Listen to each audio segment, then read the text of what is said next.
Well, good morning, everybody. Sorry about that.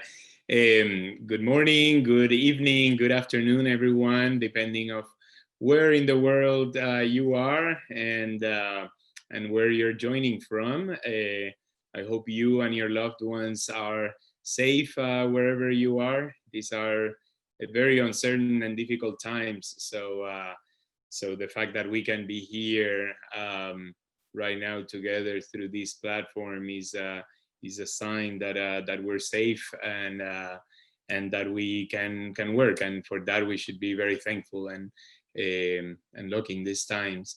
I'm Ramon Cruz, and I'm the International Policy Director at the Institute for Transportation and Development Policy, ITDP, which is an organization that has 7 offices around the world that promotes sustainable and equitable transport systems worldwide. And there were close to, I think, 500 people or so registered for this session from all over the world. And of course, would have been much better to be meeting in front of each other and share experience and network and learn from each other. But that's, of course, not possible these days. But at the same time, this has presented, of course, new possibilities and more people to participate and to learn from each other, something that in previous moments, of course, would have been only available for those people that has a means to travel to specific locations. So we're thankful also for the opportunity to reach to more people, no? And I want to recognize and thank our co-organizers with this session, the International Association for Public Transport, UITP, and we're also very thankful to the Transport Decarbonization Alliance and the Partnership for Sustainable Low Carbon Transport, or SLOCAT, and the many other organizations and governments like the government of the Netherlands, who's chairing the TDA for this forum en route to COP26. So thanks to all of them for this effort to bring basically all time zones around the world in a program that runs basically for half of the day. And that you can join from wherever you are. So thank you so much for everybody, and for all of you, of course, for joining us here today in this session about rethinking urban mobility and urban space, and how to prioritize people, and of course with all the new challenges and new paradigms that this new situation with COVID-19 has presented us, no? So first we're going to have an announcement from Philip Turner from UITP, and then we're going to, in this session, then have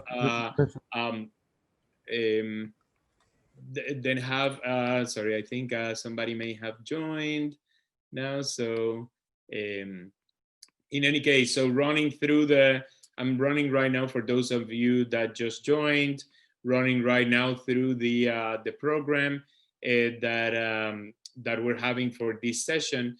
And so we'll hear first from Philip Turner with an announcement from UITP. Then we will, Aimé Gautier, who's the Chief Knowledge Officer for ITDP, will set the context of what is the 15-minute city, with complete streets, with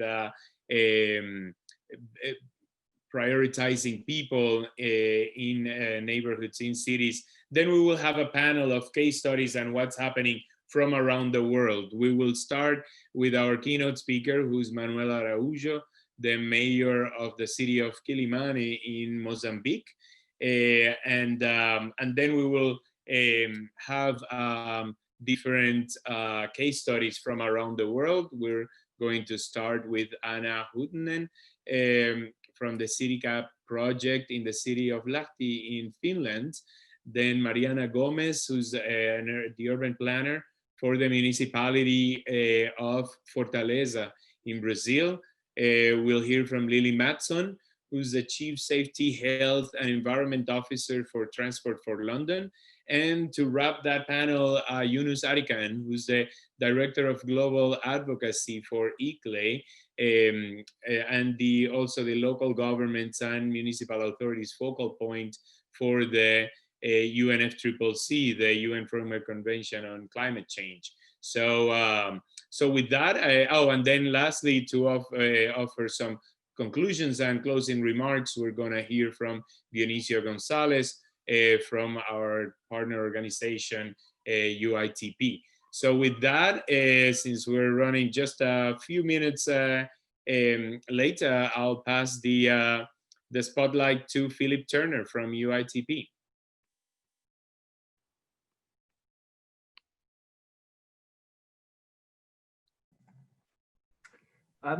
Thank you very much, and good afternoon or evening, actually, everyone.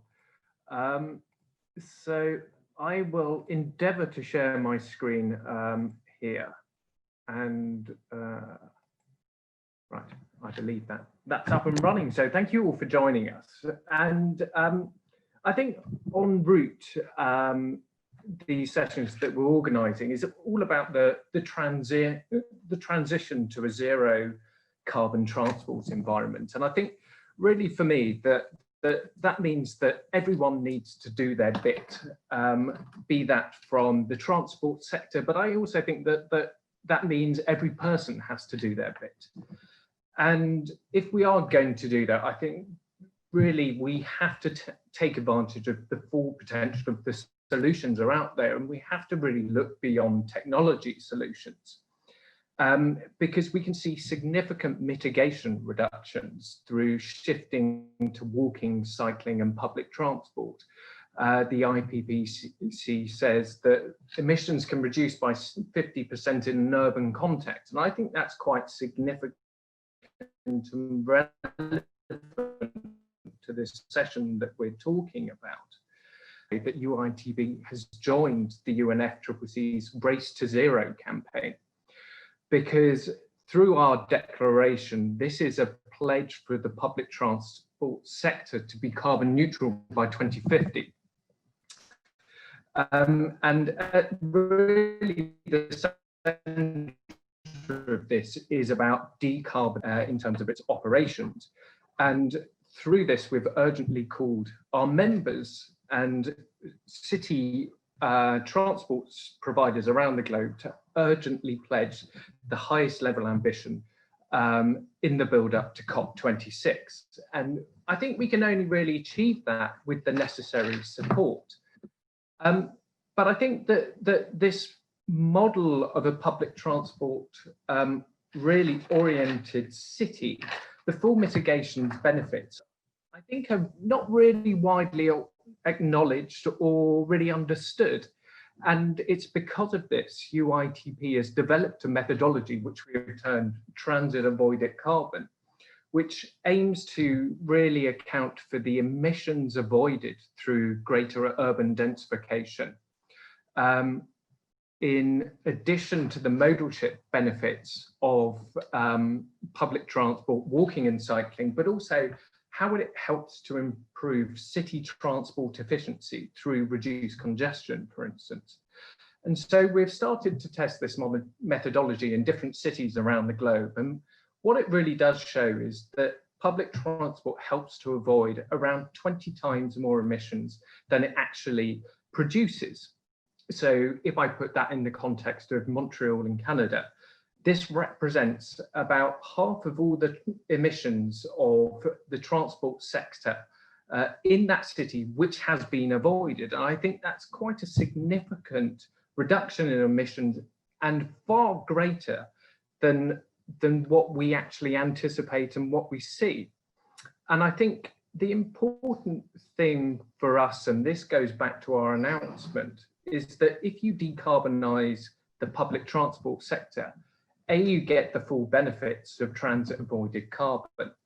But also secondly, the absolute mitigation reductions from doing that is actually relatively minor. But for the individual, it is hugely significant, because you can actually decarbonize millions of people's journeys every single day. And I think this is especially important for those people on lower incomes, because they are the ones that can't necessarily afford an electric car. And I think the other important thing about this methodology and a commitment is that it helps to account the CO2 benefits of a 15-minute city. Because really this model that we're talking about is a public transport orientated city, which is key to a 15-minute city, because it's all about bringing cities back to the people. And it's ensuring better connectivity, it's ensuring better accessibility through multimodal sustainable transport options. And really, I think for me, this is really key, because it's also about delivering on the urban sustainable development goals, which is talking about enhancing public transport. And what we see by doing that, which is a core principle of better and healthier cities, is that I think for me in this current context, it provides a huge window of opportunity, because what we can see is that it brings about better cities in terms of how we can breathe, how we can move, but also how we can stimulate our economy. And I think really the session here today is how can we achieve this 15-minute city and what role sustainable transport options can play. So thank you all very much for joining, and that's enough for me. So back to you, Ramon.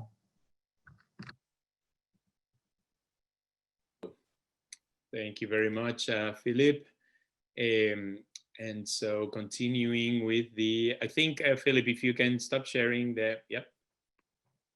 Perfect, the screen. Thanks so much again, Philippe and UITP. I now would, following with our program, would like to introduce our keynote speaker for this session, who is Manuel. Oh, hello. Oh, sorry, no. Sorry for the, actually go back to the previous slide.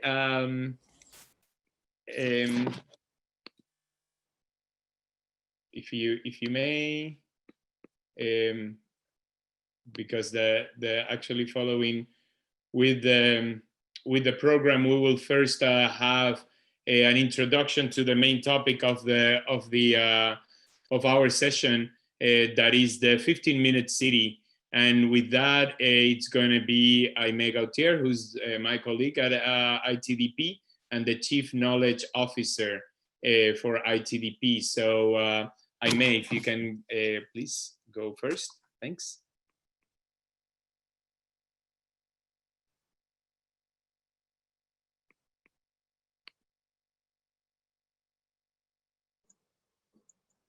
I'm muted. Did I manage to unmute myself?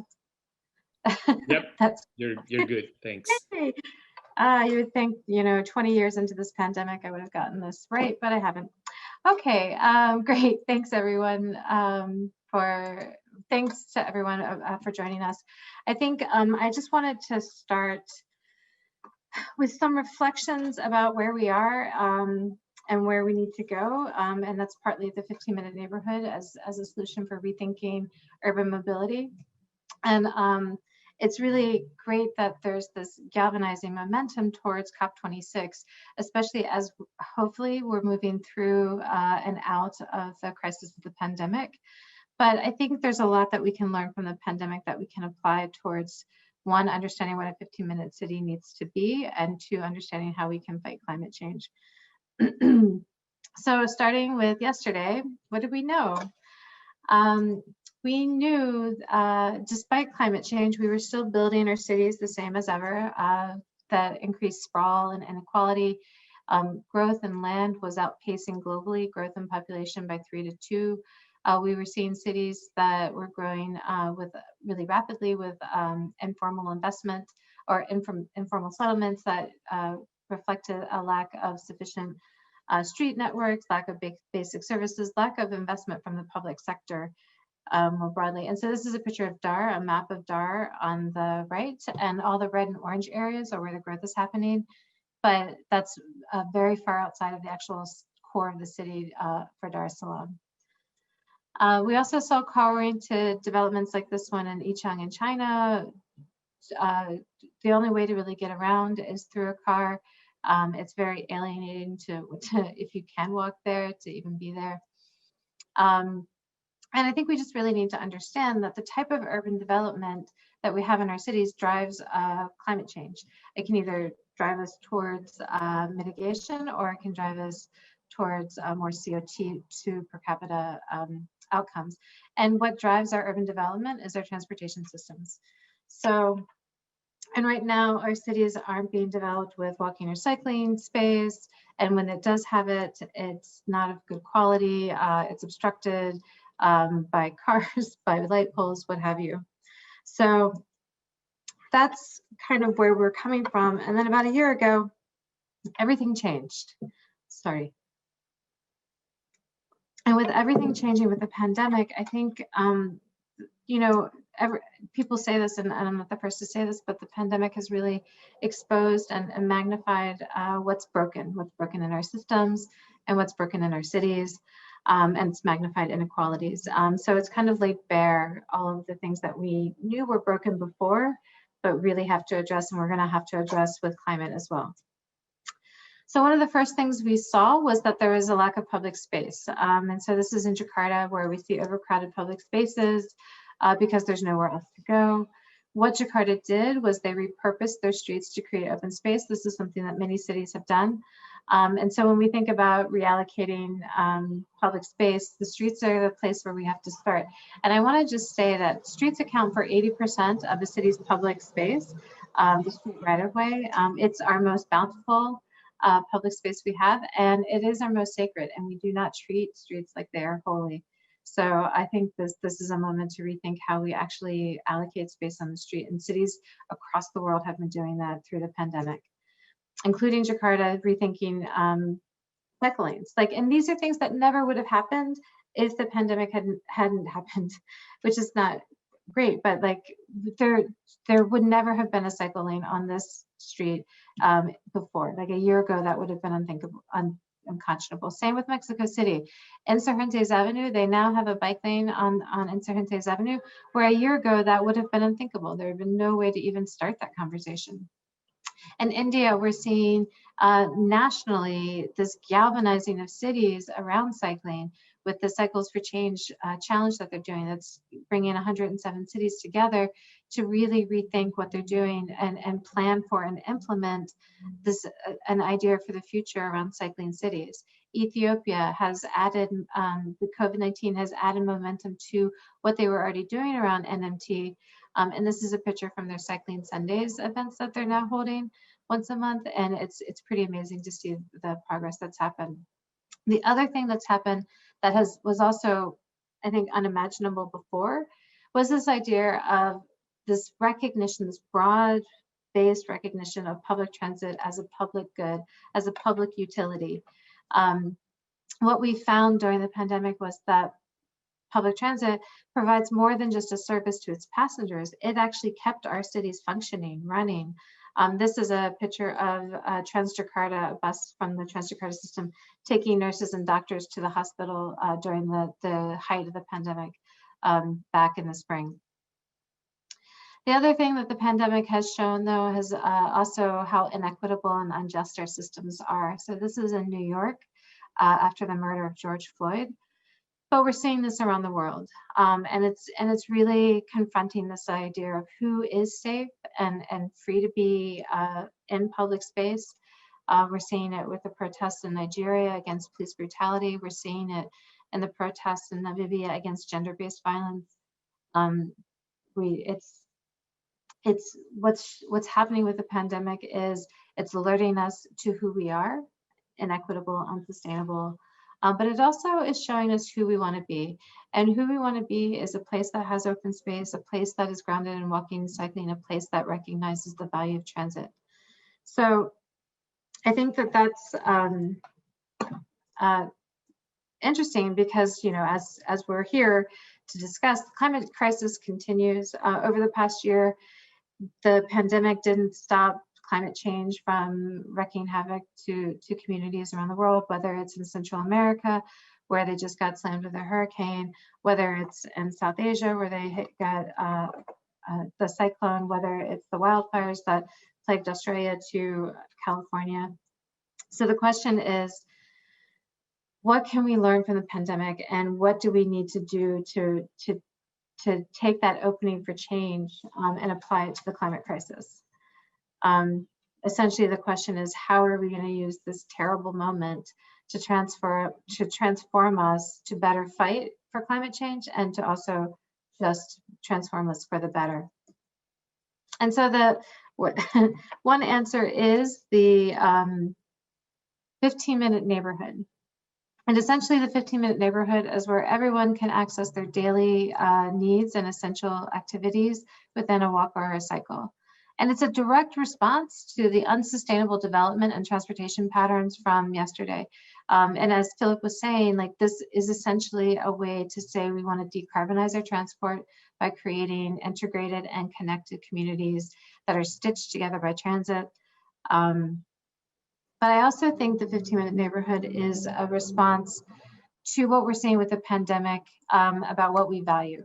And I think, unfortunately, with the pandemic, it's become, I mean, it's been clear, but I think it became even more clear that we make it really hard to be a human in the city. We make it really hard to take care of ourselves and take care of each other in a city.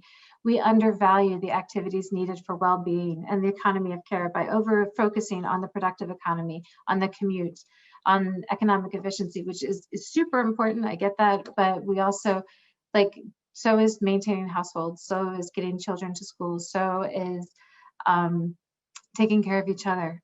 So we've seen our transportation systems have been designed around this kind of neutral norm, which is the male commuter, male able-bodied commuter. And what we haven't really taken into account of when we think about city design and transportation design as seriously as we should, is that a lot of our trips are for caretaking activities.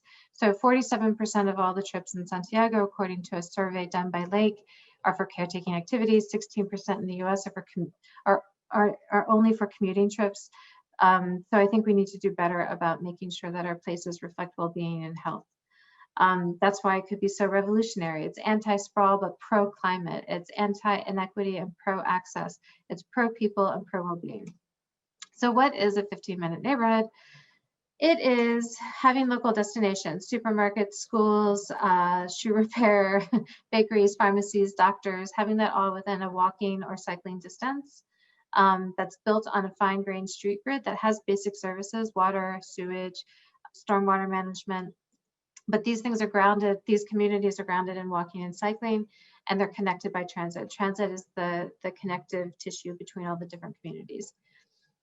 What are the conditions for walking and cycling? The first thing is this fine-grained street grid, but it's also having dedicated and safe space, and also having places that you can go to. So the land use piece of it's really important. We also need to be thinking about our streets and public spaces around health and well-being, thinking about green spaces. This is also a climate response as we think about increasing extreme weather events, increasing air pollution, increasing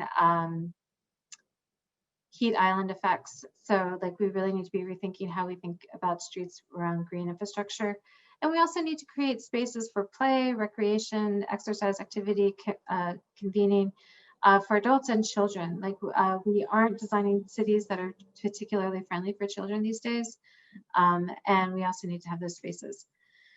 And finally, the thing that undergirds all of it is that it's connected by frequent and reliable transit. The way that you get frequent and reliable transit is you have dedicated space for transit in the street. So when you talk about reallocating space, you think about making sure there's dedicated space for transit.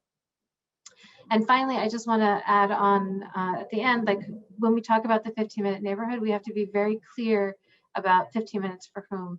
Right now, the trend, the yesterday trend, is that short distances are a luxury. We need to reverse that. And we also need to take into account that not everyone, again, as not everyone has access to public space. Not everyone feels safe or welcomed, and certain people are more policed in public space than others. So just to make a call for intersectional approaches as we move forward with climate change, we have to bring equity and climate together.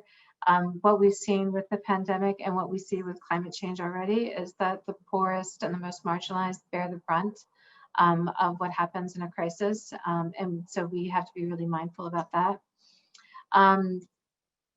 and just make sure that we're being clear about for whom and with whom too.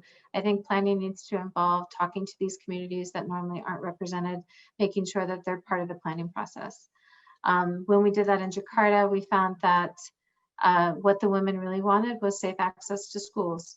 And what we found in Recife was that it wasn't the mobility options that were the issue, it was the crime and gender violence that was the biggest constraint with mobility for women.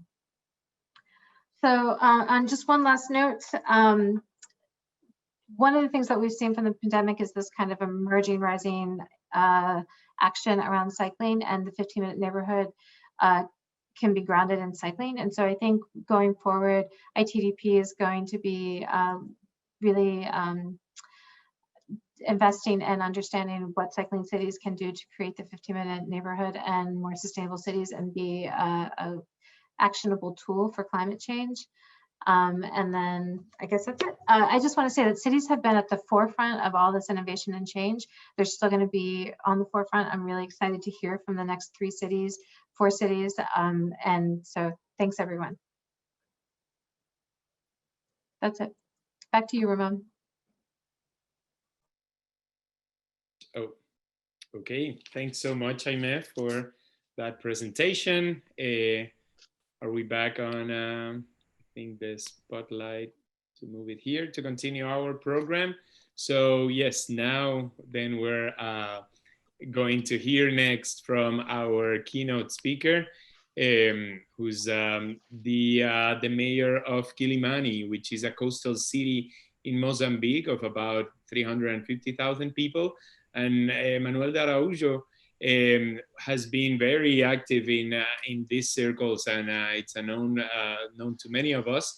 In 2017, he was elected vice president for Africa of ICLE, which is, as many of you know, it's a global network and organization representing local governments for sustainability. And then in 2018, since 2018, he has been a member of the Global Executive Committee in charge of resilience. And again, a great partner. He's one of our champions and a model of best efforts in Africa. He's a great advocate for cycling. And actually, I will just share the screen just briefly for a few seconds to show just some visuals of a bike lane that they have been going to be actually announcing and studying for the feasibility of it. And as soon as I can, let's see here, it's just very briefly for a few seconds. Let's see, share, okay. And here,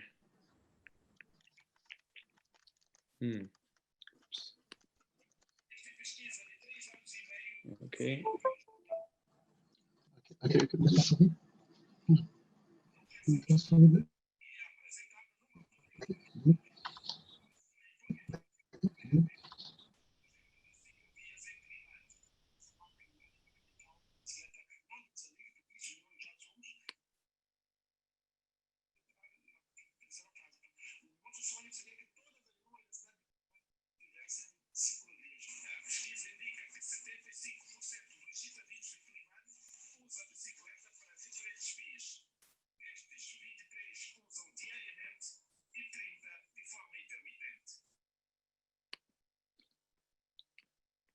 Okay, back here in the Zoom world. Well, thanks so much again for joining us, Senhor Prefeito.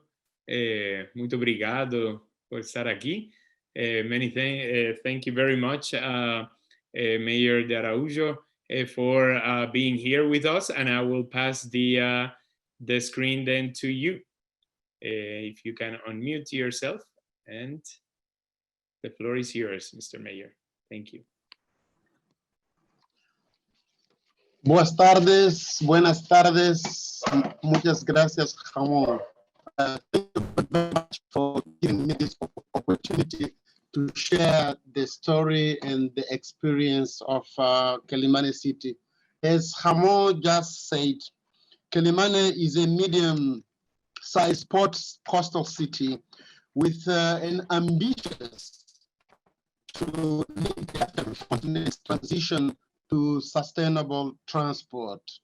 As Hamon said, it has a population of about 350,000 to 400,000 and relatively low GDP per capita.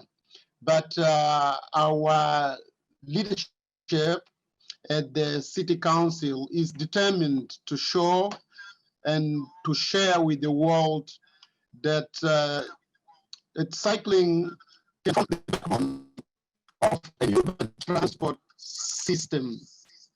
The municipalities is in the process of building cycle lines to connect the main residential areas to the markets and commercial zone.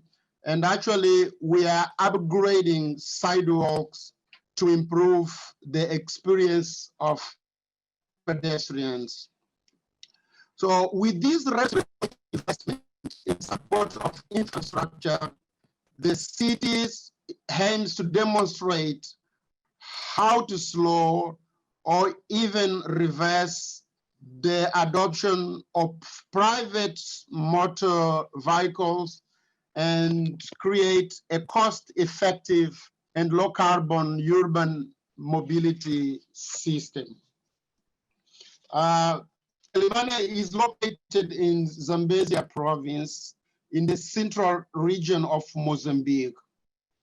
It's the administrative, economic, and political capital. And as I mentioned, it's a coastal city with approximately 20 kilometers inland from the Indian Ocean. This makes the city quite vulnerable to climate change, and it has been hit by extreme flooding in 2005, 2007, 2015, and actually last year, Mozambique as a whole, mainly the central area of the country, was hardly hit by the Idais cyclone. Within few weeks, we also suffered the impact of another cyclone, which is the Kenneth cyclone. This raised our awareness to take measures to deal with extreme events, be them naturally or man-made pandemics. Although the people of Quelimane live a relatively low carbon lifestyle by international standards, as I mentioned, they are very extremely vulnerable to the effects of climate change and face the challenges of developing resilient and sustainable infrastructure to improve lives at a low cost. In terms of mobility, if we talk about model split, I could mention that 40% is walking, 35% cycling, 17% motor vehicles, 4.1% private taxi, 7.7% motorcycles, and 0.4% tricycles.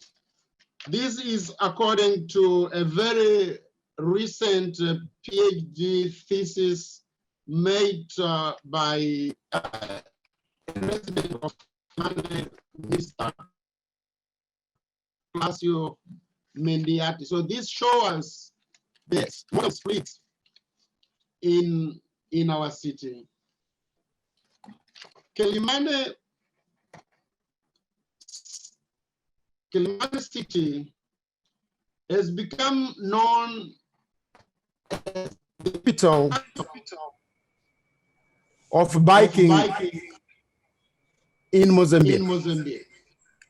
Actually, it's quite famous for its cycling culture, where over a third of journeys in the city are by bicycle.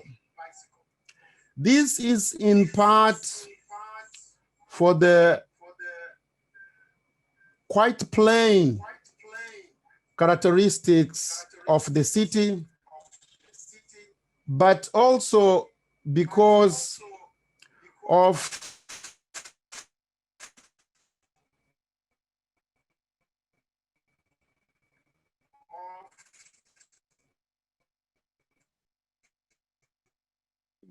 Mr. Mayor, there might be some, I don't know if you have two cameras. Clear leading role, but instead myself. Can you hear me now? There is some feedback. Can you hear me now? In the, yes, I don't know if there might be two different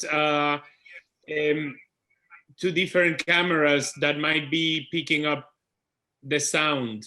So we can hear you twice. So maybe if one of them, if you can meet, and then the second one that you started, it seems to be better, the sound, but the other one needs to be muted or maybe shut down, because then your internet can get slower if you have both cameras on.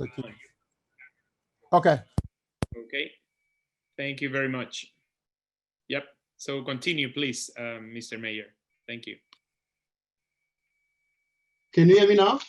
Yes. Yes, we can. Yes. Oh, okay. Thank you. Okay. Thank you. So I will continue. I was just saying that as a mayor of the city, I played a clear role in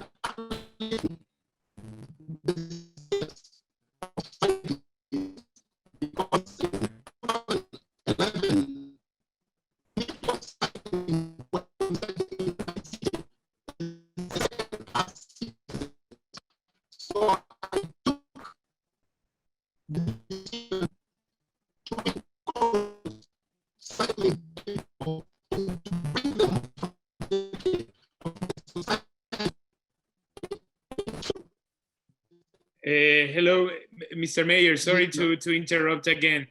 This device might not be working as good as the first one. So we cannot. Okay. Now we can hear you. Perhaps if you want to turn off the camera, there's more bandwidth so that we can hear you in this device. Yep. Okay. Please, let's give it a try like that. Thank you very much. Is it yes. Better now? Yes, we can hear you so far. Yes. Okay, good. Thank you. Sorry for that. So I was saying that as a mayor,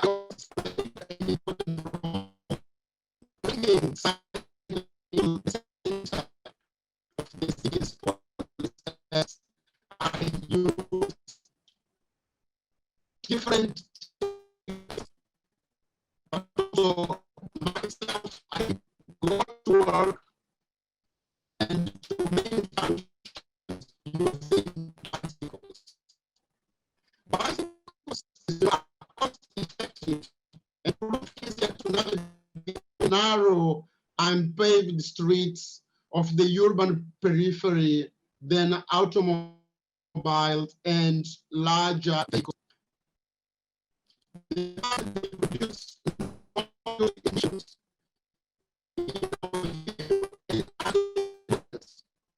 Oh, Mr. Mayor, I'm very sorry that we cannot understand very well in this setting. What I'm saying. Okay. I'm so sorry. Perhaps if you can, I will pass now to the panel, and if you can, if you have more time to stay, we can if you can check back to your first setting, because before we could hear you okay, but when you switch to this new one, it's more difficult. So perhaps if you can check on that, if you have more time and would like to stay and after the panel of finish your remarks, if you think the internet setting is better, that would be great. But we certainly understand if you're very busy and you cannot stay the whole time with us. That's fine. I'm around. I can say. Okay. Well, we thank you very much for that time, and also, of course, for the remarks, and also for being such a good partner and advocate, especially for cycling and sustainable mobility, and leading the way in Africa, in Mozambique, and in Africa, of course. So, so please, we're going to hear from 4 speakers, and then I'll check back with you to see if we are if you're able to connect, and that should be in about half hour or so. So thank you very much, Mayor, for staying. Thank you, Ramon. And okay, so next we're going then to pass to our panel that is basically case studies from around the world, and first we're going to travel then from Mozambique all the way to Finland, and we're going to be hearing from Anna Huttunen from the CityCap project in the city of Lahti. So Anna, please, the Zoom spotlight is yours. Thank you, Ramon, and hi everyone. Nice presenting you today. Yeah, so I will start with a short presentation about our project.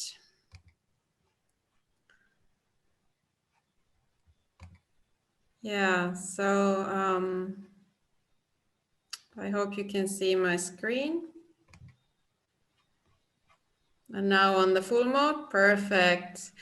Yeah, so hi again, my name is Anna Huttunen. I'm the project manager for sustainable mobility and the CityCap project. And I'm working for the city of Lahti, the European Green Capital 2021.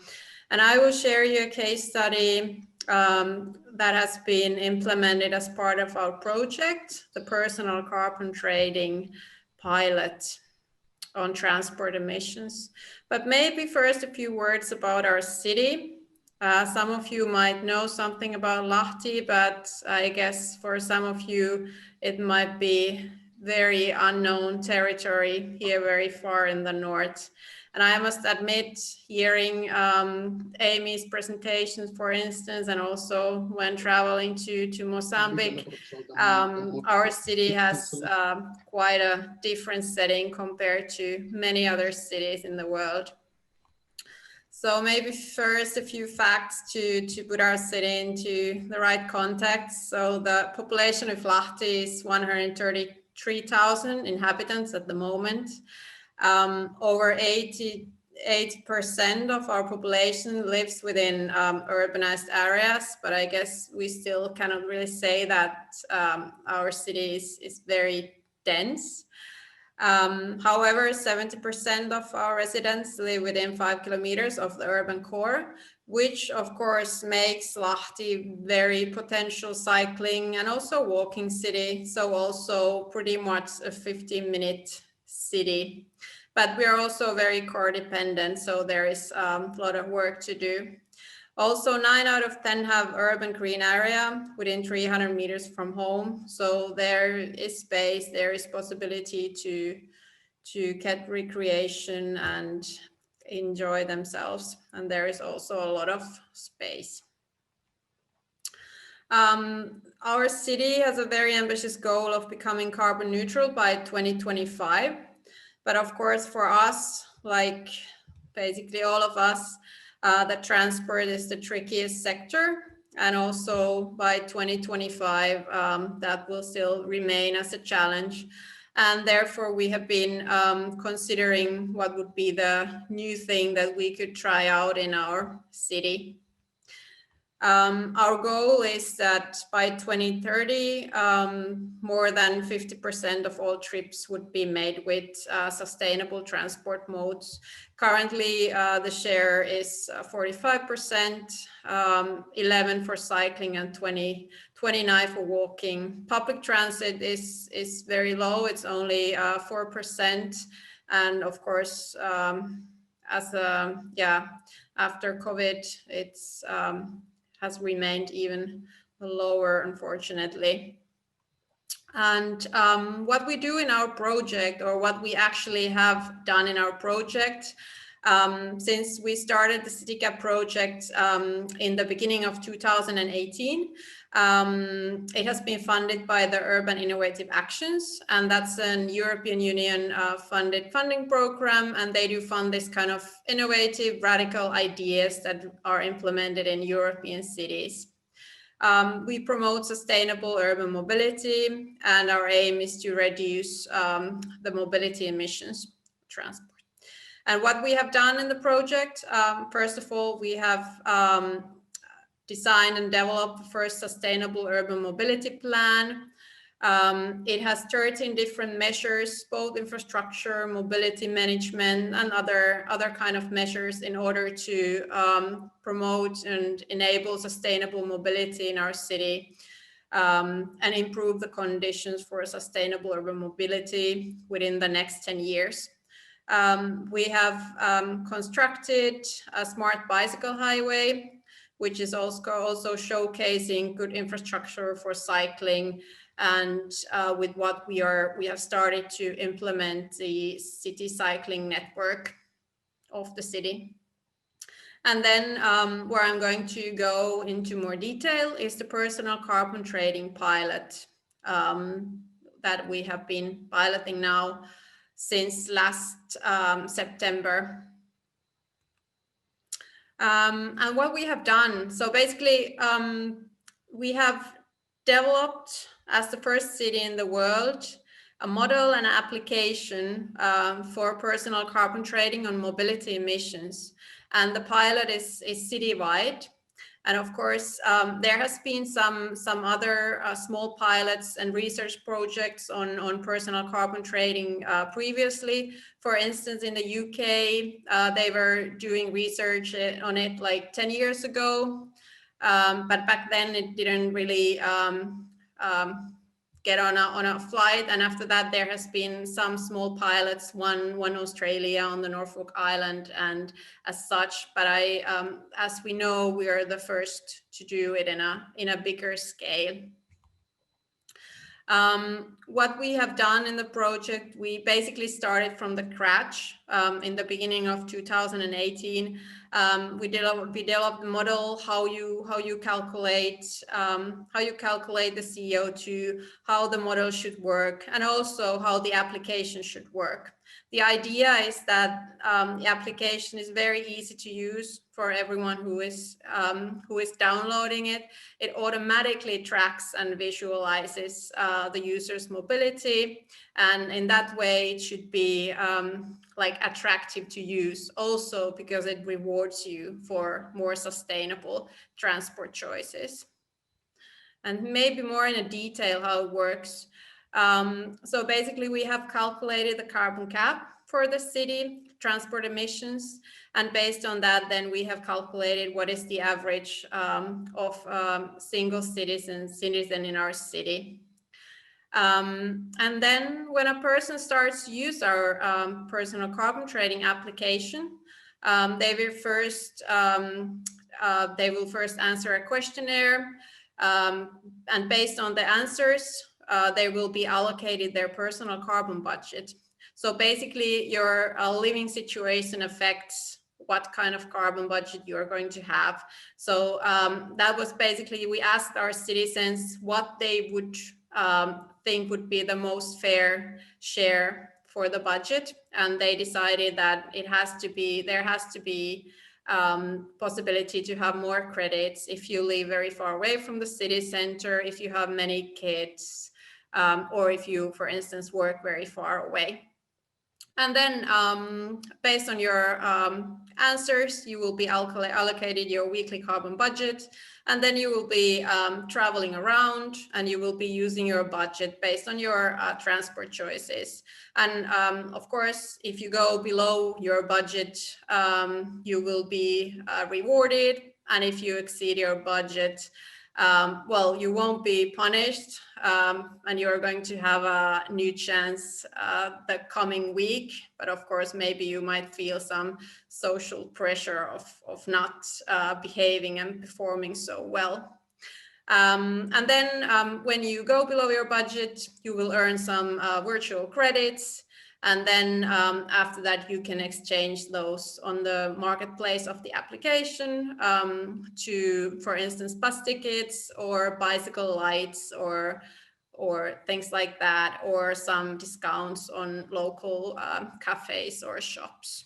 So that's like the basic idea in a nutshell.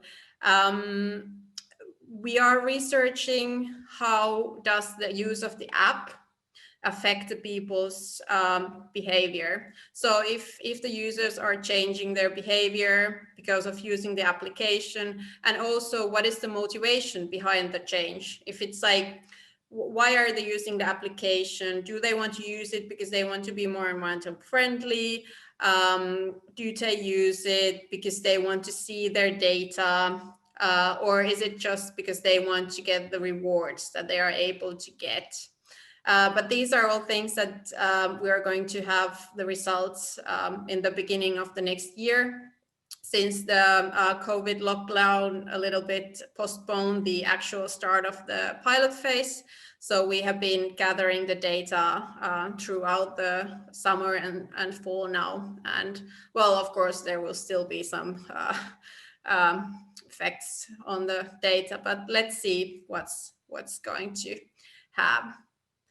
But what we already were able to get, we got very interesting data in mobility in Lahti during the first lockdown in the spring. So basically we were able to see, when comparing to other data sources, that the data was really representative, and that basically the mobility as such was decreased with 50%. And for instance, public transit with 80% from the 5% level. So of course you can, you can see that that's not maybe the development that we want to see. But of course then walking and cycling increased during these months. And of course, what we also get from the users, like when we put it all together, we get very valuable GIS data for the planning purposes. For instance, here we have analyzed the favorite cycling routes of the users of the application. And of course, later on, we can use this data when we check our plans and see what we have to do in which parts of the city. But yeah, here very shortly my overview of the project. Thank you. Okay, thank you very much, Ms. Huttunen. Thanks for those remarks and for your presentation, and also thanks for everything you're doing in Lahti and for showing the way in a city that size.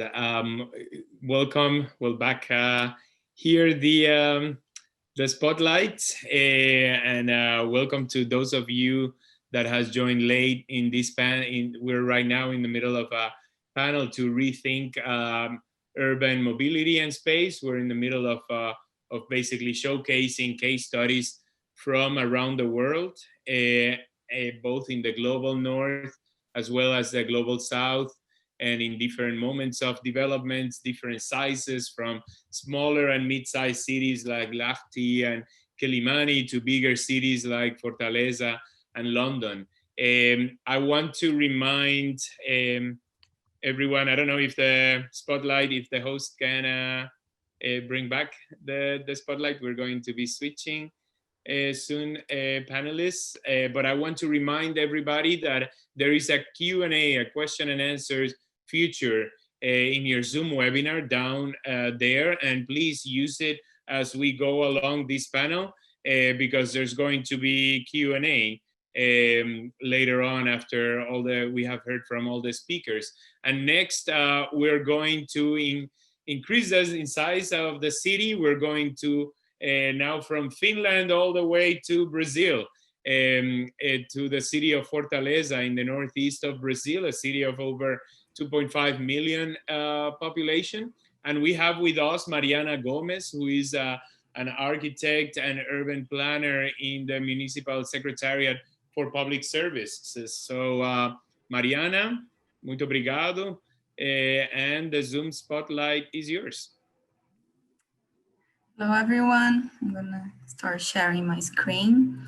I brought some general ideas of projects, actually the projects we've been developing for Fortaleza since 2013, in presenting like what happened to these policies in the face of the fight against COVID. Some of the things we managed to expand and other things we tried to maintain. So let's take a look in Fortaleza. I'll start the presentation just showing where we are. We are in northeast of Brazil. We are 2.6 million population and quite dense city, and with a very large vehicle fleet. We have approximately one vehicle for every 2.4 inhabitants. And the transportation sector is the one that is mostly responsible for CO2 emissions. And like many cities around the world, we started with this common mobility paradigm of prioritizing cars. So the city was planned initially with the focus on cars, but throughout the years, we've been managing to switch this paradigm into the prioritization of the most vulnerable users, pedestrians, cyclists, and public transport users. And that's all go around our vision of future of a city focused on people. And of course, we have these three main axes: the cycling and the road safety and pedestrians and the public transport. And some of them, like for instance, for the cycling, and in general, like the results of all these policies throughout the years, the main one we are very proud of is that we managed to reduce our death rates on the fatalities on road crashes for more than 50% in less than 10 years. So that's a great accomplishment. Of course, we had many other results of the projects we've been implementing. And having started this, like starting with all these projects throughout these years, when the COVID pandemic started and it hit us hard around March this year, some of the projects contributed for the city's resilience to respond.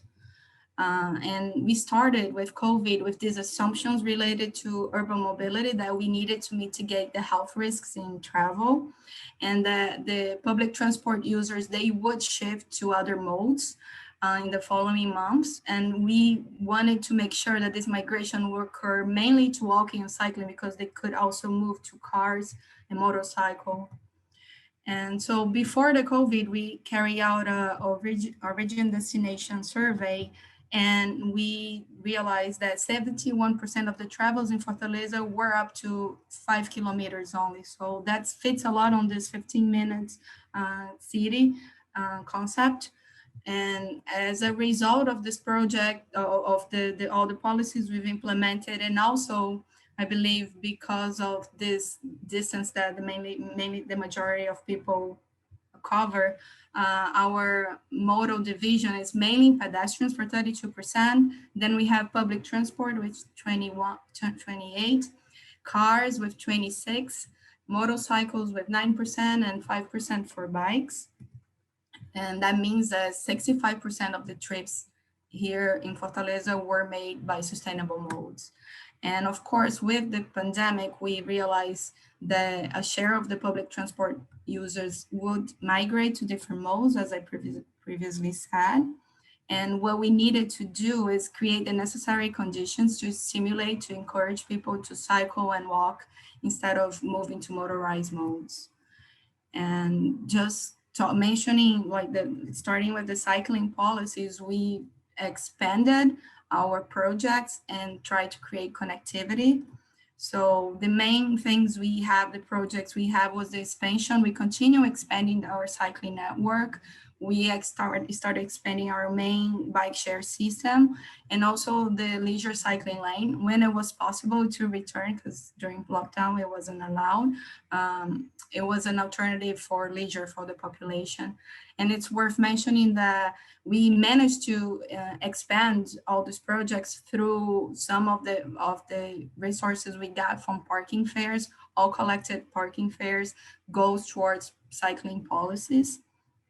So we had this, like, by February 2020, we were already from 68 kilometers to 286 kilometers on our cycling network expansion. And now in November, we've reached 347. So we managed to implement 60 kilometers of cycling network in just 8 months. That's a lot for us. And here are some examples of the cycling network we have, and we're trying to make them as protected as possible from other modes. And as a result, we've reached this point of having 50% of the population living nearby a cycling infrastructure that's at least 300 meters away, and we are the city with the highest percentage among Brazilian capitals. So an image of, in our share bike systems, we have 4. Bicicletar is the main one, but we also have one integrated with public transport. We have one for kids. And we also have a corporate bike share system for public servers. So again, in February, we were at 112 stations, and we managed to expand to 183. So we implemented 71 share bike stations around the city, moving to peripheral areas of the city as well, going to low-income neighborhoods. And our goal is to reach 210 by 2021. And again, the leisure cycling lane, it came back in October, and it was a good breath, like a good breath of hope for people that could move around the city for leisure. It happens only on Sundays, and we've seen a lot of movement there because people are looking to go around the city and play sports and have some fun. In terms of road safety and pedestrians, basically we implemented a lot of interventions throughout the years of traffic calming interventions and tactical urbanism interventions. And we hoped that this would guarantee provide better walkability for the people and safer. We've managed to, during the pandemic, we've reduced the speed limits of a few main avenues from 60 to 50 kilometers. And we started this micro park intervention where we're trying to create green spaces closer to the neighborhoods. So just a few examples to illustrate the kind of interventions we've done. This is a tactical urbanism intervention around a cultural center.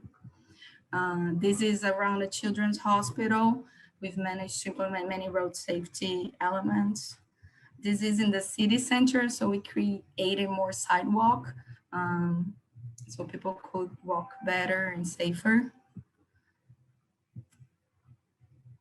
And also always looking at prioritizing pedestrians. In this case here is a micro park we just implemented, where it used to be actually a waste point.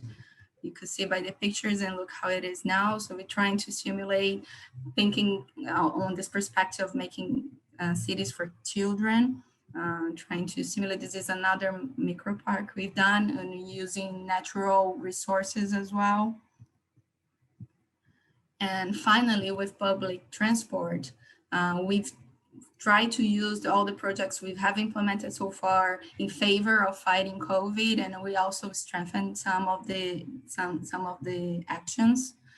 So I bring like the dedicated bus lanes we've implemented throughout the years, the smart card for public transport, and also our transit mobile app. We didn't implement more dedicated bus lanes through during the lockdown, but we assure ourselves that having done that, we prioritize public transport users, and during the COVID, whenever they needed to use public transport, there will be a reduction of travel time guaranteed by the dedicated bus lanes. The smart card nowadays, it's covered almost 98% of the public transport users. So you avoid human contact because people are just using the smart cards, and it's individual cards. So we know the information of people, so that help us track data related to COVID, like the confirmed cases with the public transport users, to learn where they were circulating. And with the public transport, with the mobile app, Meu Ônibus, we have over 1 million downloads. And with that, like, we give information to the population, to the public transport users about the forecast of the buses. So people need to wait last time outside, waiting for their bus. They'll know when their buses are coming. And also it works as a communication channel with the population. We can inform them about safety measures or whatever information we need to provide. And on top of that, we've attempted to sanitize, to install sanitizing stations on the bus terminals. We distributed masks, over 1 million masks. We intensified cleaning both in our buses, but also on our share bikes. And finally, I close with some lessons and questions. This was in the mind of like changing perspective and implementing sustainable mobility projects. COVID accelerated some of them. So that shows us that this change is possible, but we have many challenges ahead. One of them is finding this balance between the financial sustainability of public transport whilst guaranteeing that it is safe for the population. And we believe that can be done through integration and subsidy, because nowadays our public transport runs only by, it's all supported by the fare collected from the public transport users. And another challenge is how to continue stimulating cycling to avoid the population migrates to motorcycle. That's important for us because motorcycle is the main mode of transport related to fatalities, road safety, to road fatalities. And finally, how to continue implementing the sustainable mobility projects in the face of an economic crisis we are facing. And that's all. Thank you very much, and I'm open for questions.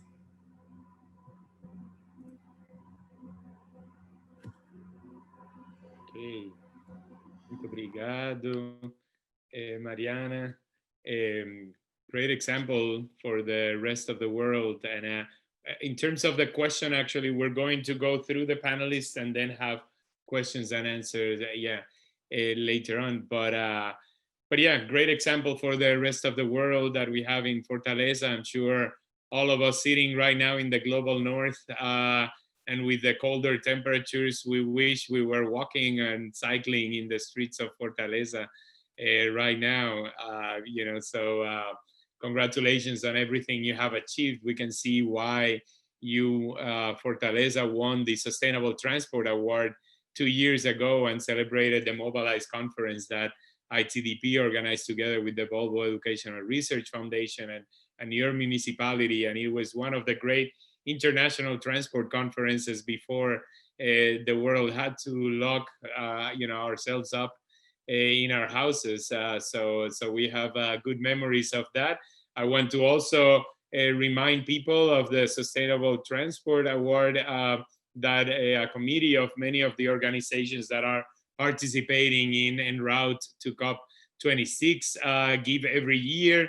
Fortaleza won it 2 years ago, Pune, India won it last year, and Jakarta in Indonesia won it this year. And we're always looking for good examples to highlight in these competitions. So we hope that you can think in your own countries and in places that you are to to be able to submit different cities to be considered for the Sustainable Transport Award.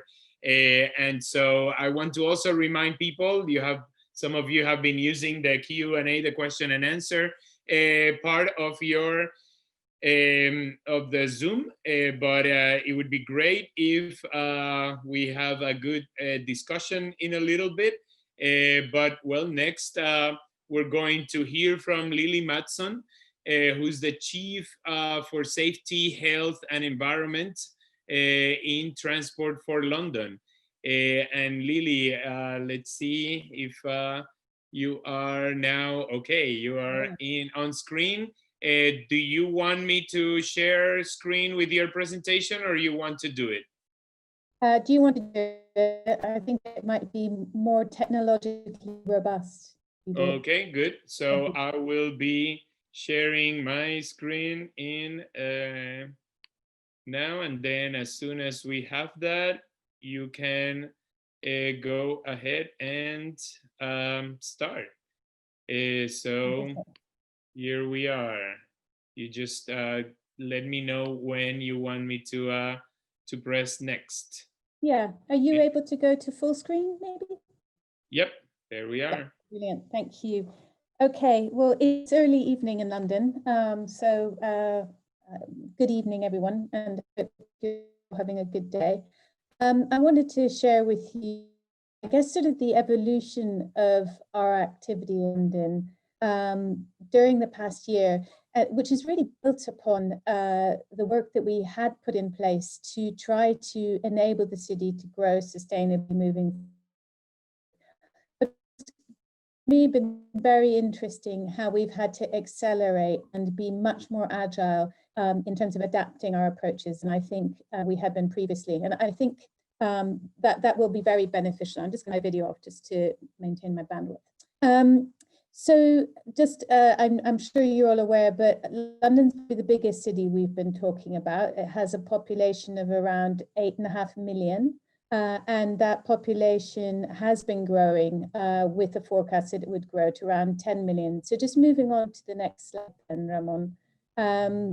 If we look at what's been happening with travel over the last, say, 15 or 20 years, we've been following a journey of definitely reducing car use, because it's been the city has been able to grow, and it's grown very significantly over this time. And it's over this time, obviously, you can see that it has been this transition gradually to increasing active travel, and particularly increasing growth of public transport. So we currently have a mode share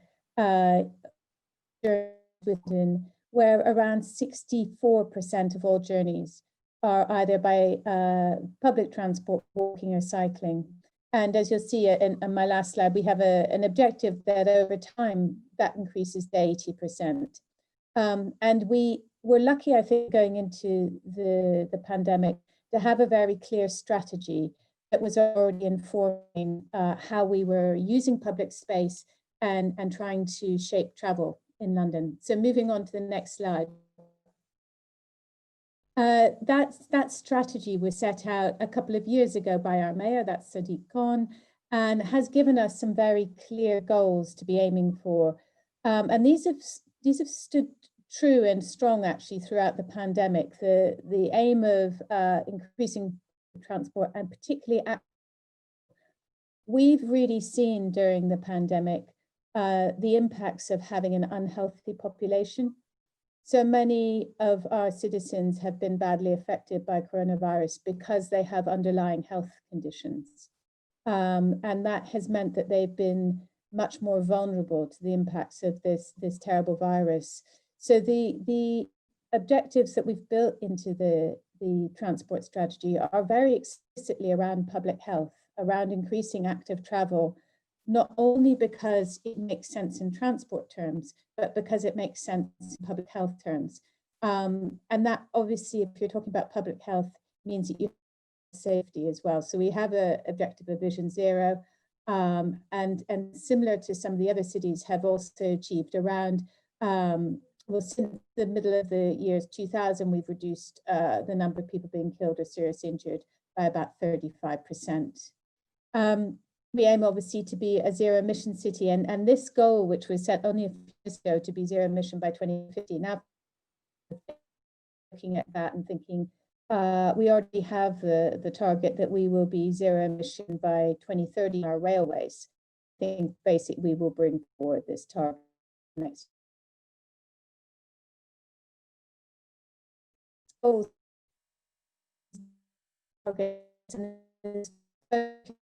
On public health have been really important in terms of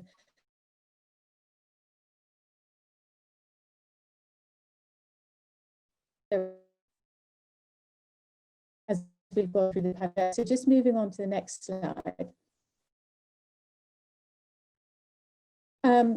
The focus as we went into the pandemic was clearly one of trying to ensure that we could help Londoners move safely and sustainably. We saw that the ridership, people using our public transport network, fell dramatically, and that was because we advised them not to use it. So there was the people using London Underground fell to only 5% of normal ridership, but only around 1/4 of normal ridership. And the bus, people using the buses fell to around 50%.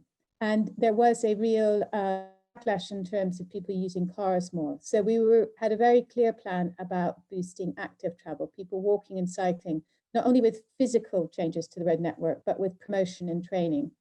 So just moving on to some of our examples. So London is an old and often ugly city that is desperately in need of sort of reshaping. So this is an example of a gyratory, Aldgate gyratory. It's right in the middle of the oldest part of the city. And if you flick on one slide, you'll see that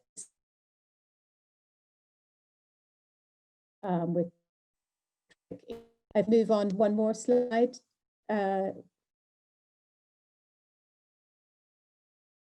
This one more, Ramon? Yes, here actually more in outer London. We're right in the depths of North London, and what you flick between there is two quick changes of a high street, pedestrianising it and giving much more space to people and cycling. And I think I've got one more. If we go forward one more. Again, this is in a typical outer London high street, and then reintroducing space for people to travel by foot and by bike.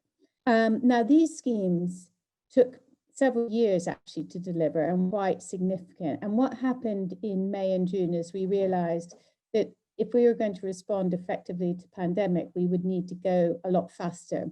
So a lot of the schemes that we've delivered since then, and I don't have any pictures actually to share with you, but there were similar pictures in some of the other presentations in terms of pop-up bike lanes, very quick reconfiguration of street space. That's actually been fantastically successful right across the city. So we've delivered over 60 kilometers of new bike lanes. I think around 30 kilometers more are planned just in the next couple of months. Around 22,000 meters of road space has been reallocated to pedestrians. And we've been working with the local administrations, the London boroughs, with over 600 local schemes to create traffic filters, safe spaces around schools. And it's really been quite an amazing transformation. A lot of this has been done with very light touch infrastructure, and also with the basis that it's potentially temporary. It's been introduced under measures which are called experimental traffic orders. So there will be a big debate in London as we move out of the pandemic, how many of those schemes stay in place and whether they've actually met expectations in terms of being things that people want in their local neighborhood. If we move on, I think there's a couple more. That's not so relevant now. We just move on one more, Ramon. Thank you. So with the aim that I set out with at the beginning, the progression to of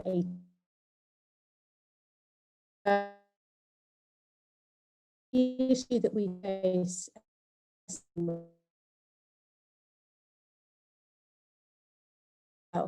is how we continue. You're cutting off a little bit, Lily. Actually frightened. Okay. Can you hear me now, Ramon? We can, I mean, we get most of what you're saying, but yeah, the last 30 seconds or so has been very difficult. Okay, that's why I wrap up quickly then. By just saying, obviously that we face great uncertainty in terms of public transport ridership in London, and therefore the overall emphasis on how we achieve our active travel and public transport growth is really challenging. And I guess that's something that all of our cities will need to think about in terms of how we grow out of the pandemic. And because my connection is not very good, I'll stop talking now. Thank you. Okay, well, thank you very much, Lily. We could get most of what you said, and thanks so much for your presentation and for everything that you're doing in London and showing us the way, of course. So thank you very much. So next we're going to hear from Yunus Arikan, who's the Director of Global Advocacy for ICLE, which is Local Governments for Sustainability, and also the local governments and municipal authorities focal point to the UNFCCC. He's a great friend and a colleague. And of course, ICLE has been a leader in everything that it's around climate change, cities, and with all the different urban issues. So of course, transport, mobility, urban design for space, etc. They have been a leader. So Yunus, if you can basically wrap this panel and case studies with some remarks, we would really appreciate it. And the Zoom spotlight is yours. Thanks for being with us. Thank you, Ramon. It's always a pleasure to join the transport community, good friends and good partners. I remember in 2013 with Connie, there was the UNFCCC workshop in Warsaw, where we were presenting the cities and the transport as, at that time it was seen as a headache, but now it's seen as the hope for a better future. I think all these years, the SLOCAT leadership and SLOCAT partners and ICLE and the rest of our colleagues have been really now enjoying those success stories, and I think we're encouraged to do more.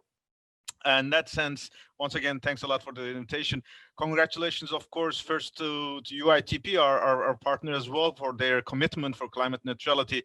That I think, of course, very valuable, because local governments obviously have the responsibility for policy making, but without their utilities, without their operators supporting them, it's impossible for them to reach those goals. So, and a network like UITP committing to climate neutrality is definitely a huge boost to our efforts. And I'm very happy to hear all those success stories from most of the members of ICLE. And even with London, we have very long-standing relationships, but Lati, Fortaleza. What I noticed in this, let's say, presentations, and I was thinking since the beginning of the evolution of our efforts. I mean, let's be realistic. Transport or let's say the change of lifestyle in a fossil fueled or fuel oil or almost fuel oil dependent cities is one of the hardest things. You can change your cooking service in a building. You can change your energy service in a city easily, but changing from private cars, changing from a city which is designed for a let's say private car dominated structure to a public transport or an environmental friendly structure is really one of the biggest challenges. And I remember while listening to Fortaleza, or even my dear friend and our distinguished leader, Manuel, the way you move is also a revolutionary effort. I remember in the 70s, Curitiba, when they were introducing this waste to ticket to access, to enable access for urban poor to the cities. That continued again also in Medellin, for example, this cable car, again, the urban poor access to the cities. The thing that we are now changing with this accessibility through biking and walking is that to change the way we are living in cities. And that I think is the interesting thing, because this was one of those unthinkable, and thanks to COVID that we are now able to start thinking big. Many of our leaders are now able to think that the things that was impossible to think about is now doable, with 1/3 of global population being in lockdowns for a couple of weeks and then still survive again. And even more importantly, that the fact that the more you are connected, the better you can resist these challenges, giving this confidence to the people that together we can solve issues. I think that is the biggest benefit of this 15-minute city as well, in that sense that in fact we are in the effort of redesigning our cities. And the other point is that I think we were for a long time, when we are saying 200 cities, 200 years or so, we were always thought there is no city without a car. But in fact, many of our cities are 1,000 years old. We have city centers, which are the streets and the buildings, the corners, the gardens, that was much more environmentally friendly. And in fact, we are recapturing this legacy from those environmental friendly living with modern technology. I mean, I was impressed with Lati's efforts of sustainable mobility app, and now I think it is the time when they're the leader of during the Green Capital. It's time to spread everywhere in Europe this kind of efforts, and coming back also this efforts of it's not just bike only. I mean, it is really to change the effort that I remember in 2013 when we were trying to work with Suwon, the first eco-mobility district in a city center, which is 1 month car free. At that time, it was something unimaginable. Again, now it's becoming a fashion. So that's why I think it is really good to see that from the north and south, from small to big, it is now possible to convince that it is time in the redesign phase after COVID to make some ambitious commitments, to think big, to think bold, and even shape bold, but also practice what you are doing bold, in the sense that the way you design your cities, the way you implement your policies with citizen engagement. I think that is the key. That shows what London and also Fortaleza show, that is probably one of the things that makes urban, let's say, mobility different than, excuse me, I forgot to turn off my Skype. So the urban freight, the difference of the other transport modes, for example, if you look at the overseas transport by flight or maritime, it is far away from the control of the ordinary citizens. You are much more dependent on what the service providers are offering to you. But in the case of urban mobility, I think it's much more in the hands of the people, and the sustainability benefits, the air quality, the livelihoods are really making us much more convincing that it's time for redesign our cities. And finally, maybe one thing that was not too much discussed here, that would be also, again, ICLE contribution to this discussion, is urban freight is one of the biggest challenges. In eco-mobility of ICLE's festivals, we have started this 1 month car-free zones, and now it's expanded. And over these years, we also have started to notice that it is not the individuals in the city, but it's the urban freight, that's a community, which is increasing the safety threats and increasing the air pollution highest, although they occupy less space. So we just released a couple of weeks before the eco-mobility principles as well as an offer to urban leaders, so that they can combine also the way they plan their cities, the way they think of how to move the citizens, but also move their products. And the final comment is that that's probably the thing that, Ramon, you will very, very understand this. Why are we living in the cities? It's like, why do you eat? I mean, there are some people in the world who eat to live, and some people who live to eat. In that sense, we have been for years and years coming to the cities for job, for better, let's say, accessibility, for economic benefits. But nowadays, especially this 15-minute city type of efforts, I think we are trying to create that the goal is a better living. So our goal should be how to introduce better living, even in the old or even the new cities around the world. And as long as we keep this in mind, the priority to offer a decent living, I think we can much better convince our designers and our citizens to be following this kind of and supporting this kind of efforts. And in that regard, my final comment, over this period, in the next 10 years is the key thing that we are talking about, is that the more we can push our local leaders to aim for climate neutrality commitments, like within network, we have 500 cities more, and to tell them that, look, there are solutions available, there are technologies that are available, there are partners available, so don't be afraid. And the citizens asking this kind of changes, it all like this ambition loop that champions have always been telling us, that it is possible to make the transformation. It is possible to make this exponential change of our cities and livelihoods in our lifetime, that in the next 10 years, we can see a complete reshift and rebuilding of our cities. And in that regard, I think what has been created here with the transport community is extremely valuable. And I'm so proud so many of our leaders and experts are demonstrating that it is doable. And we as ICLE, of course, with all your partners, are here to help them and disseminate this message and make it much more faster and easier and much more accessible, of course. So these are my input, or let's say closing or concluding remarks. And once again, congratulations to all the cities and the partners in making this bold actions. Okay, thank you very much, Yunus, for that. This concludes this part of the panel. I would like to go back to Mayor de Araujo to see if he can offer the concluding remarks that were not able to happen before because of the Wi-Fi connectivity. And as we can see, both all the way from England to Mozambique, we have difficulties.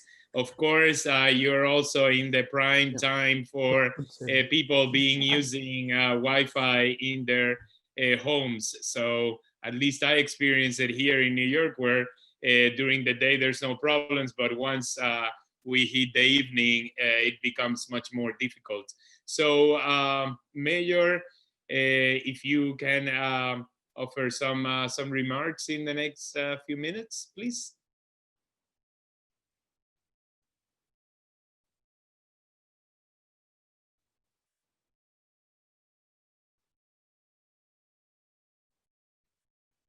Let us know if that's a possibility.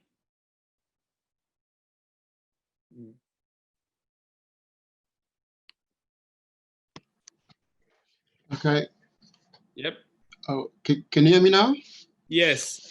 Yes. Sometimes I'll let you know if we cannot hear you, and in that moment, sometimes it's good to turn off the camera. But for now, it seems like you're on camera and we can hear you well. So please go ahead, Mr. Mayor.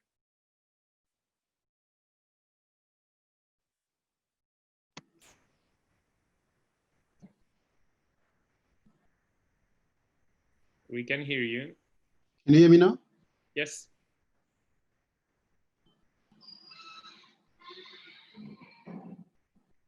Yep.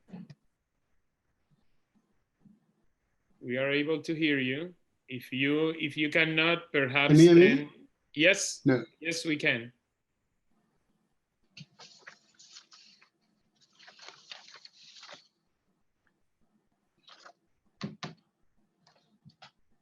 Can you hear me? Come on. Yes, please go ahead, Mr. Mayor. Well, we can hear you all the time. So if you start speaking, we'll hear you. Oh, okay. Thank you very much. So I will be very quick then. In the sense, I was just saying that Kilimani City is a very ambitious plan to retain and grow its cycling culture. And we are doing that by facilitating safer cycling via dedicated cycling lanes. Our main aim is actually to connect the main residential areas to market and commercial zones with cycling lanes. And actually, we are currently doing that. That's our first phase. And we hope by January and February, we just signed an agreement with the Ministry of Environment in Portugal for our second phase. And we are looking for partners to see if we can secure further funding to extend the length of cycle lines and serve other streets, because we consider it as really, really essential. But as I mentioned when I showed the modal divide in Kilimani, actually walking also is very popular means of moving around the city. So we are also planning to transform some of our roads, mainly the Avenida Marginal, as just a pedestrian and a cycling road. And I just want to conclude by saying that for us in Kilimani, we say that cycling is more than a mode of transport. It's a tool for social cohesion. It's our identity, because we managed to bring a formerly discriminated against group of people, of young people, who we managed to bring him, to include them and bring them into the centerpiece of the municipal policy, where they are now, like, they do contribute by paying taxes, and also we include them, and they feel now as part of the city, while before they felt as second class citizens. Thank you. Okay, thank you very much, Mr. Mayor. We could actually hear you very good right now in this part. So so we appreciate. We're going to then pass to for some time to some question and answers. And I think from what we have gotten in our chat and in the Q&A, most of the questions revolve around the challenges or the difficulties, you know, to do much of this work that you're all presenting. So I will go ahead and take from some of the questions so that the panelists can think. We can have a few minutes for each person to add to whatever you want. For example, for Mariana, there's a specific question on the let's see now. I think that why do you limit the speed reduction only to a few major roads, and is it perceived lack of acceptance by the citizens? To Aimé, there is one about public transportation and what are the current challenges in making public transportation a real success in terms of the public's perception towards it, instead of going by private vehicles. And then I think for the rest, you know, think about you know, the challenges, especially one person said about the poor cities and poor countries' lack of financial power to take advantage of technology. And so basically all the difficulties, no? And also a part of another question links it to the difficulties to encourage mayors or decision makers to support public transport modes and to put barriers. You know, so so I think all of these we can see, like you know, this kind of worries, you know, and especially coming from it seems well, from actually a variety of places, from Turkey to Brazil to the global north as well. So if we can go ahead, also there's one question by Constancio Pedro Maulana on a network for exchanging information for urban planners. And I would say that all the organizations here actually are good resources for that.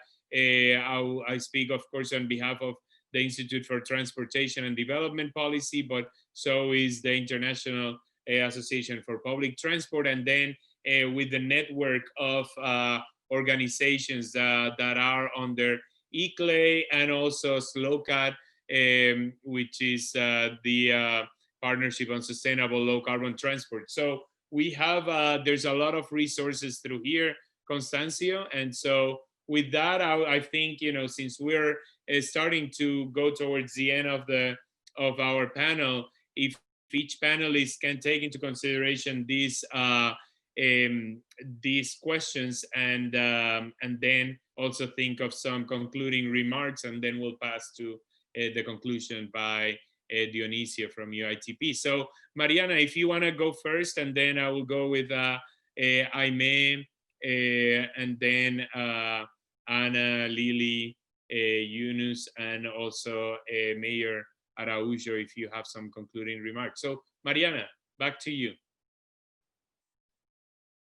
Thank you. I'm writing some notes down just to don't miss anything. In answer to the question about why we're doing this, limiting speed just in a few major roads, it is that what you mentioned, Alice, is the lack of acceptance of the citizens. I guess, like, since we come from this paradigm of prioritizing cars, it's a big behavior change we need to stimulate to everybody, including decision makers. That answers the other question on how to I guess I'll put the two answers together on how to stimulate decision makers to also implement sustainable mobility projects. In both cases, my answer would be data, collecting data, and also pilot projects. Data, because like whatever you do, if you can come with some data, I have a third one as well, as building strong partnerships. So with data is like whatever you're trying to do, if you come with data if you aggregate data on the projects, like showing things, on bringing information on how things are done and explaining better the context, you get out of this qualitative analysis, which is important, into a quantitative analysis, so you know how the impact will be and you can measure that. And so this is one thing good for to getting people into implementing some of these projects. Also pilot projecting, because you don't need to go bright, and especially on these cases of poor cities and countries, we need to be smart about how we spend our resources. So you can start by trying small projects, like implementing some things, trying something out, collecting data and seeing the results before scaling it into a bigger project or program. And also the partnership, what we've learned here in Fortaleza, it's very important to make strong partnerships, including ITDP, Bloomberg Philanthropies, WRI, and many other partnerships we've come to have throughout the years, because these partners, they bring new content and new approaches and even ways of communicating with the population and decision makers. So everything is very it's small steps to get on a long way, but it's worth it, and I believe that's the way we could do it. Thank you. Muito obrigado, Mariana. Thank you very much. And so, Aimee, why don't you go next? There was a question addressed to you in particular. Okay. First of all, I'm super excited to be following Mariana, because I love learning about Fortaleza and the work that they've done and the work that she's been part of. It's been really cool to see how they've approached it so thoughtfully. And I remember when I had the great opportunity to be there once upon a time, and thinking about the way that they leverage data for storytelling and for advocacy, but also to understand the impacts. Like it's great. So everyone should go to Fortaleza and learn from them when we get the opportunity again. I think with public transport, for me, like public transport doesn't work for a lot of people because it's not planned to work for a lot of people. So I think if you want public transport to work for people, make it frequent, make it reliable, make it safe. And I love transit. I'm a big fan of transit. I only want to take transit. So these are like the and I wrote this in the comments, but like if someone can trust that they can take transit and a certain time frame and get to where they need to go, they'll take transit. You know, if they know that they can show up at a transit stop and a vehicle will show up within like a couple of minutes, they can, it allows them flexibility in their lives, so they don't have to do trip planning or look at a schedule or try to figure out like when this one route will come and pick them up. If you can help them with information and wayfinding, with you know, like how do I get from point A to point B? All of these things are things that are going to make it easy for people. You want to make it easy for people to use transit. And I think safety is, for women, the biggest barrier to using transit. And then also invest in it as like a public good. So this is to come back to the idea that what we're seeing in what I'm seeing in the pandemic is this kind of elevation of the role of the public space, public goods like public transit as a public utility, and the public sector. Like I think more and more we're seeing that governance matters, to quote my governor, that I think that we really need to be investing in the public realm. Really, I think we've understood how important that is, and that includes public transit. And it will need investment. I think the model of running just on fair revenues isn't going, it undermines the objectives of it being a public good in the end. So that's it. Thank you. Thank you very much, Jaime. Okay, what about next we go to Finland? Anna. Yeah, hi, thanks. I think I would like to comment on the issue of that being problematic to get the support of the decision makers and the mayors. I think it doesn't matter where we are, we have the same problems. What we are currently facing when we are developing, for instance, the city center transport plan is that how we plan is like according to the new paradigm of transport planning, but what the decision makers, what they basically live with, they still go with the old paradigm. They are very car centric, and for them it's still very hard to understand why we would need to change. So I think you just need to provide hard facts against this, like in my opinion, facts, something that you cannot really deny. Like when you can say that building this will save 8 times more money for the society, then it's also for them hard to deny and maybe hard to oppose. But I think it really takes a long time because, like, as we know, attitudes are very hard to change and behavior is even harder to change. So even though it might seem that other cities are well ahead, I think everyone is still struggling and having the same opponents and having the same problems when implementing more sustainable transport system for the city. Thank you, Anna. Let's have Lily next. Lily. Thank you. Yeah, hopefully you can hear me a little clearer. Yes.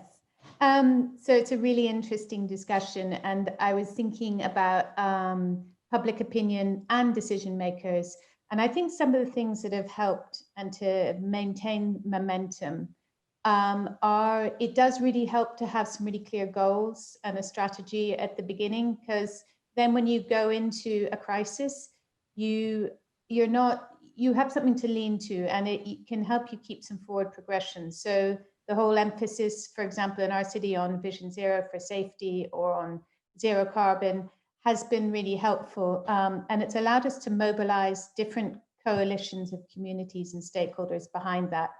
And I think that what has become true is that the crisis has allowed people to be much braver in their decisions, because also it's felt like the decisions don't necessarily need to be permanent. So I think it was Mariana talking about experimenting in pilots, and I would really recommend this as a way of mobilizing public support and decision makers support, because usually what we're finding is once things are in, people do grow to love them. And we do actually, as a community, have a lot of evidence why cities without cars are more successful.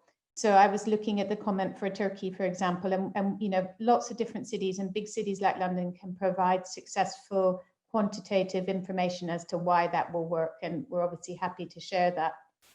I think there is a discussion for UITP and for us more generally around cities that have very mature public transport and how that adapts in future to perhaps changing commuter needs and changing commuter expectations in terms of crowding. Because I think the whole perceptions around social distancing and how we use crowded spaces has changed. And that's a challenge to us that we'll have to work with and make sure that we can win people back onto the network, actually, because we had a very mature usage of public transport. And I think for us, the challenge moving forward is how to rebuild that confidence and make sure that our cities are successful with that. So thank you. Thank you very much, Lily. Let's have Yunus. Do you want to come back in? There has been some things in the chat with your name. So if you want to offer some concluding remarks as well. Thank you, Ramon. And I would mainly echo on this connection of, or this issue about how to make bold actions, how to be introducing disruptive change, but still getting the citizen engagement or citizen support. That is a huge challenge for all politicians in the world. And I shared a couple of examples. I mean, if you implement right, let's say, tools of citizen engagement, if you communicate, if you talk, if you explain, and if you lead by acting, that is the key. The people, the citizens should believe in their leaders that what he's preaching is not just for fun, or that he's not just offering this for others, but he's already doing it himself. There are a lot of cases when if the mayor already starts to use the bike, and Mayor Manuel Araujo knows this very well, that there has been cases in Izmir, Mayor of Tunçoyar was using this for the first time, coming to the office by bike, or if the city is installing solar powers in the municipal buildings, this kind of demonstrative leadership of the cities, the city leaders are extremely helpful to convince others. And I gave the example of Suwon. I mean, resistance is always in the nature of urban politics. But the mayor of Suwon, after intense discussions with the citizens, he demonstrated that yes, he's interrupting he's changing he's introducing a discomfort, but the change is for good. And at the end of the 2 years' time, the mayor has won with the highest margin of winning majority across the whole Korean municipal elections. That is again showing that if politicians are courageous enough, if they engage right technical staff, if they empower their experts to connect to their citizens, they can win this battle because the citizens are able to follow their leaders if they trust, and the trust is the most important, I think, element for this kind of changes. And obviously, finance and exchange of experience is critical. And we would be happy to use the ICLE network, the SlowCat, and others to continue the doable, it's the feeling that it is doable, it is done somewhere else. Why don't we do it in this city as well? I think that is a key thing, because people much more easily believe, or let's say follow, when they see, when they touch, when they feel the benefit directly, physically themselves as well. So these are my comments. And once again, thank you all for all the contributions and the questions coming on the chat box as well. Thank you, Yunus. And last but not least from our panel, Mr. Mayor, if you're still there and would like to offer some concluding remarks, you're welcome to. Yes. Thank you very much, Hamo. I just want to agree with what Yunus said, because the role of mayors and local leaders is of paramount importance in behavioral change. As we all know, mayors and local leaders, they are elected by their peers. It gives them the legitimacy, but also the proximity. Those two issues, legitimacy and the proximity, make his change more able. Because when people trust their leaders and when they lead by example, then it makes much easier. But of course, I want also to share that it is not easy to change behavior of citizens. Sometimes it's a very lonely and a very long walk, but one needs to believe in it and slowly bringing in people. But to do that also, there is a very important issue, which is the availability of data. When a leader have got data, when he's got evidence, it can be like halfway in the process of convincing people to change in terms of policy. Thank you very much. Thank you very much, Mr. Mayor. Definitely so true. Well, I mean, this really concludes our panel, and now I would like to give the spotlight to Dionisio Gonzalez, and also to thank all the panelists for all your presentations, remarks, your insights. Yunus mentioned, how 7 years ago, transport, it was so difficult in the hallways of any of the COP, COP 15, COP 14, and now we're on COP 26. And back then, transport was very difficult. We would have one event of transport, and we would have to basically bring or catch the different panelists. And now it's the opposite. Now transport organizations are highlighted, at the forefront of the action that we need on climate change. I would also say that many of those panels back then were manuals, and were mostly panels composed of white men. And so it is great to see a panel like the one that we had just right now, with a majority of female leading the way in cities all over the world, and different sizes and of cities, and it's very inspiring. And so we hope that this is a trend that will only increase, and that and it is an honor and a privilege to be part of sharing screens with all of you, and cannot wait to be more, be in person with each other. So Dionisio, if you are in here, if you can please offer some concluding remarks, and thanks for UITP for your leadership. So back to you. I know that we're 1 minute over the promised 2 hours, but we actually had 2.5 hours prepared this just in case. So please, Dionisio, close the session for us. Thank you very much. It has been a pleasure for the International Association of Public Transport to have co-organized this session on rethinking urban space, urban mobility and space, with such a great panelist and partners. A special thanks, of course, to Ramon, to Amy, to Talia, and to Philippe for the great work in the preparation. In our route to COP26, we would like to insist that the public transport sector and the local governments, and the local governments are united in meeting the Paris goals and creating a more inclusive and resilient societies and economies. No? Countries around the world has been really impacted by the pandemic, but it's also true that public transport has been, like always, committed to the communities they served. Now we have a great opportunity to build back better.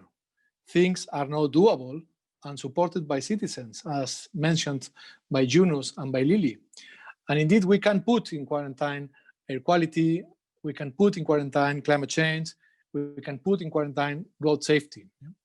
So a key part of this needed transition will entail strengthening the role of public transport, the backbone of urban mobility, as an enabler to other economic, social, and environmental metropolitan objectives, as mentioned by Mariana in Fortaleza, but also by our member Transport for London. At UITP, we love working with facts and data, and the economic benefits of public transport are five times higher than the money invested in it. As you know, public transport unlocks very positive benefits and effects in the wider economy by connecting people to their jobs, studies, leisure, allowing for clustering of activities and business development, improving quality of life, supporting tourism, stabilizing property values, etc. So it's also important, and particularly during this crisis period, to mention that worldwide, over 13 million local jobs are linked to public transport. And for every direct job in public transport, 2.5 additional jobs exist in the supply chain and the local economy. Indeed, a recent study by United Nations and the International Labour Organization suggests that stimulating the use of public transport by doubling the investment could create up to 5 million additional jobs. Of course, if we are to limit the rise in global temperature as per the Paris Agreement, we must cut global emissions every year for the next decade. As outlined in the UITP Declaration on Climate Leadership, developed by Philippe Turner, this requires more ambitious national commitments and targets to reach carbon neutrality by 2050.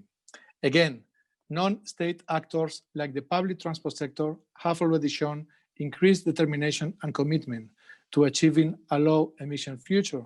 But let's be practical. Let's come back to the basics.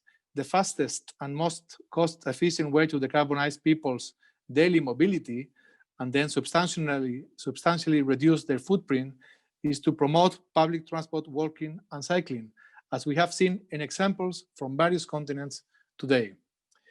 The shift to a zero-carbon future is underway. It will create good jobs, driving sustainable growth, building resilience, protecting people's health, and a better future for all of us. As clearly shown in this session, we are not talking about technology. We are talking about geometry. The battle in cities is for the urban space, spaces that foster health and well-being, as mentioned by Amy. There are a number of aspects to be considered, from integrated land use and mobility planning to infrastructure deployment, institutional reforms, removal of regulatory barriers, the use of data, as mentioned by the mayor in Mozambique, and of course, the promotion of behavioral changes. We have heard about all this from our great panelists today. Thanks again. And what is particularly needed, and has been shown also in these case studies today, from Mozambique to Finland, is a strong political commitment to support and to scale up public transport. Of course, we do need also a stable funding framework in place through specific mobility funds, through air market taxes, or through congestion charges. All in all, thanks very much for your participation. Looking forward to the sessions tomorrow and on Thursday on this en route to COP26 event. All the best, stay safe, and over to you, Ramon. Thank you very much. Thank you very much, Dionisio, and also Philip from UITP, my colleague Jaime Gautier from ITDP. Thanks to Icle and Yunus, and of course all the panelists. Mr. Mayor de Araujo, thank you very much for your participation and for your leadership, and also to Ana and Lily and Mariana from Fortaleza, from London, from Lahti. And yeah, thanks for all the participants and the people that have stayed with us through this panel. Please stay connected with En route to COP26. We still have 8 more sessions with great speakers through the next 2 days. So with that, stay connected, stay safe, and thanks so much. Thank you. Bye-bye. Thank you. Thank you very much. Obrigado. Thank you so much.